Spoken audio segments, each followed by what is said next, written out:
Today, for the sake of our children and the health and safety of all Americans, I'm directing the Environmental Protection Agency to put an end to the limitless dumping of carbon pollution from our power plants and complete new pollution standards for both new and existing power plants.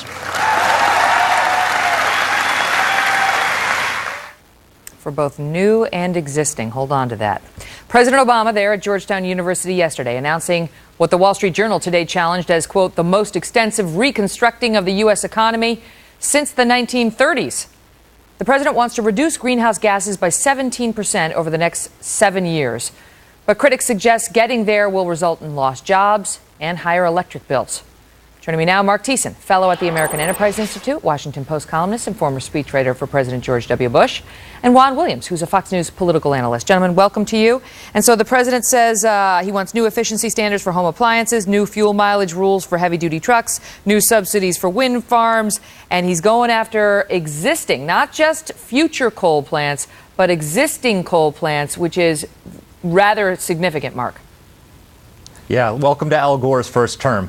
I mean, look, the president's top science advisor said yesterday that the president is waging war on coal. Well, why didn't the president tell us about his plans for a war on coal last year when he was campaigning in coal-producing swing states like Ohio and Pennsylvania and Virginia? He didn't tell us because he wouldn't be president today if he had done so, if he had campaigned on this plan. Look, this is the exact wrong priority for America at this time. We just learned this morning that the Commerce Department adjusted down our first quarter economic growth from 2.4%, which is paltry, to 1.8%. We're experiencing 1.8% economic growth, and the president's response is to set a goal for reducing carbon emissions. Why not set a goal of getting our economic growth rate up to 3 or 4%, or getting jobs for those 20 million Americans who are out of work or can't find work, or getting back to full employment before the 8 years of his term in office are over? This is going to have the opposite effect. It's going to kill jobs, it's going to raise electric rates, and it's going to devastate the American economy, and it's exactly the wrong priority. Well, the Journal points out that the EPA cracked down on future coal plants recently, and when it took some criticism, it said, look, these aren't going to apply to existing coal plants. Don't worry, we're not going after the existing ones, which, affects our electricity bills and so on. But now you heard the president there, he is taking it to another level, and critics like Mark are saying it's going to cost us all a lot more in our electric bills. Well, I think the framework for the argument is flawed. I mean, first of all, we all breathe air. We all want to be able to breathe. I mean, I've spent some time in China, and let me tell you, it's an issue. So the broader context is we need to do something about pollution, greenhouse gases that affect global warming and all the rest.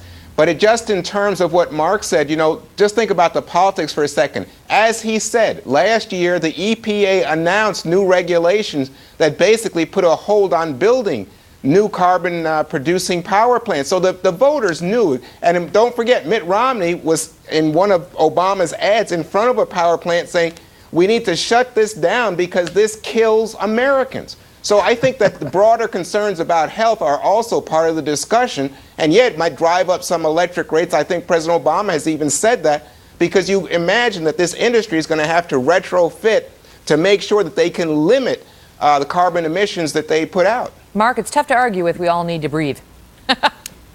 Well, air, this has nothing to do with clean air. This has to do with carbon emissions. One is confusing two separate issues. Air is actually cleaner in America than it's been in years. So this isn't about clean air. This is about Americans having jobs and being able to afford to feed their families. I mean, we just found a survey that shows more than 3/4 of Americans are living from paycheck to paycheck. They can't afford higher electric rates. Juan, the American businesses, particularly manufacturing, that are struggling in an economy that's growing at 1.8%, can't afford higher electric rates. The president himself said in 2008, his own words, under my plan, electric rates will skyrocket. Why, in a good economy even, would we make electric rates skyrocket? But in an economy where we're growing at 1.8%, we're going to make electric rates skyrocket? And if this is so popular, why didn't he campaign on it? I mean, you can say that people knew. No one knew about this. No one knew that this was going to be his plan. And if it's so popular, why doesn't he put it through Congress and get Congress to have a say in this instead of imposing this by executive fiat, Juan? Go ahead, Juan. Oh, I think the answer to that is pretty simple. I think you have especially Democrats, Mark, who are from coal-producing states. And so you have a coal industry that would punish them for the larger perspective. I think the president is responsible for us as Americans overall. And so you need that broader view, because if you leave this to politics, the politics of it are go ahead, pollute, do whatever you can, as long as you're making money, producing jobs, fine. But as I said earlier, we all have to breathe clean air. But let me ask you that, because we have a short time left. What about that? Because the accusation, Mark, is that he's doing it by, quote, by fiat. You know, he couldn't get it done through Congress, and so now he's just going to do it through the EPA, whether people want it or not. No, that's exactly right. Look, the president, when he came into office, he had a filibuster-proof majority in the Senate and control of both houses of Congress, and he couldn't pass this.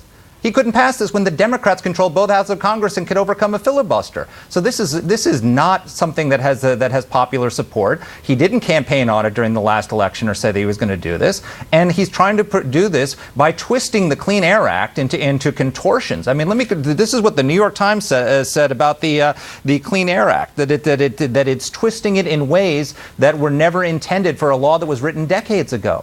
So he is doing something that has no popular support. Okay, quickly, Juan. Let me just say this quickly to you, that there are no new taxes here, because, again, the Congress would have to impose any taxes. So what the president's laying out is a vision for getting people to use alternative energy sources, Mark. Because they can't use electricity doesn't mean they shut down. Remember, nuclear energy now produces, I think it's close to half of America's energy, alternative energy. That likely would ramp up. So you're looking at alternatives, you're looking at a vision, and I think that's what a president should be doing at a time when you can see that it's having adverse effects on our climate and our ability, on our health. Look at the allergies our kids are suffering these days. All right. It's not an actual Higher tax, electric but it could rates be an are a tax on everyone. That's the point from the other side. All right, guys, thank you. Good debate. Both Thanks. of you.